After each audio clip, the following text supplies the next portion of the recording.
It has been a summer of incomings at Chelsea, and this pre-season friendly against Inter Milan featured another new signing unveiled. With champions Manchester City first up for Enzo Maresca in their Premier League opener next Sunday, this was his last chance to find a balance. Maresca has many options, and the half-time unveiling of Pedro Neto, signed from Wolves, only emphasised the point. But, in this 1-1 draw, the head coach seemed to find the defence and attacking setups he was looking for, albeit in different halves of the match. Now let's break down what we learnt from Stamford Bridge. Welcome to Chelsea Chronicles, your ultimate destination for all things Chelsea Football Club. Has Maresca found the balance? After suggesting Chelsea's real pre-season preparations would only resume when they returned from their tour of the United States, Maresca knew he would need to get more serious with his team selection on his introduction to the Stamford Bridge crowd against Inter. While the minutes were still shared around more widely than they will be for Premier League games, a clearer sense emerged of what Maresca's favoured lineup may be when City visit Stamford Bridge to kick off Chelsea's domestic campaign next Sunday.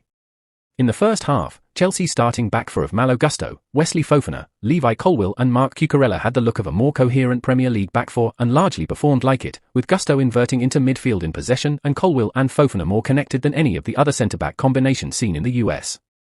Behind them, Robert Sanchez could do nothing about Marcus Thuram's brilliant finish, and his distribution was calm and solid, though it will take more displays like this one for Stamford Bridge to feel entirely comfortable watching him with the ball at his feet. With his second-half substitutions, Maresca then arrived at something closer to what looks like Chelsea's best midfield and attacking alignment, with Christopher Nkunku the link man ahead of Moises Caicedo and Enzo Fernandez, Cole Palmer operating from the right flank and Nicholas Jackson, introduced just before the hour mark to big cheers, leading the line. The only big question mark is on the left with Mykhailo Mudryk, who continues to look largely lost in this team. Chelsea are not convinced by Raheem Sterling either, which is why they made a sizable investment in Neto, presented to Stamford Bridge at half-time. Neto will likely seize that spot sooner rather than later, but the rest of Chelsea's lineup is beginning to take shape. What now for Ben Chilwell? He may still have access to the first-team building at Cobham, but Ben Chilwell is unlikely to be feeling much better about his Chelsea future than Trevoh Chalobah. Maresca's description of the England international's fit within his system as delicate has proved an understatement. There is simply no place for a conventional attacking left-back in the way this team is structured. Cucurella and his second-half replacement Renato Vega barely ever ventured into the final third against Inter. Chilwell has been rendered tactically obsolete by Chelsea's summer coaching change.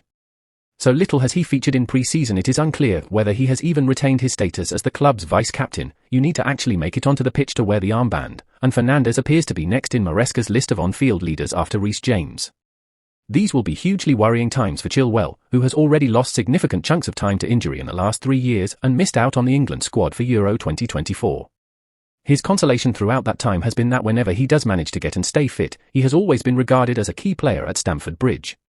That is emphatically no longer the case, and it will be no major shock if he is somewhere other than Chelsea by the end of the summer transfer window. Did Guiu and Veiga take their chance? Maresca and Neto were not the only new Chelsea faces keen to impress the Stamford Bridge crowd. Marc Guiu, a prominent figure in the pre-season tour due largely to a dearth of number 9 alternatives, led the attacking line and the high press like a man possessed in the West London summer heat for all of his 56 minutes on the pitch. Yann Sommer came perilously close to being harried into embarrassing errors by Guiu on several occasions in the first half, and the home crowd immediately warmed to the 18-year-old's relentless enthusiasm and bustling physicality. It helped that the Barcelona product also brought out 2 of the Inter goalkeeper's better saves in the opening 45 minutes, though both of his efforts were slightly scuffed.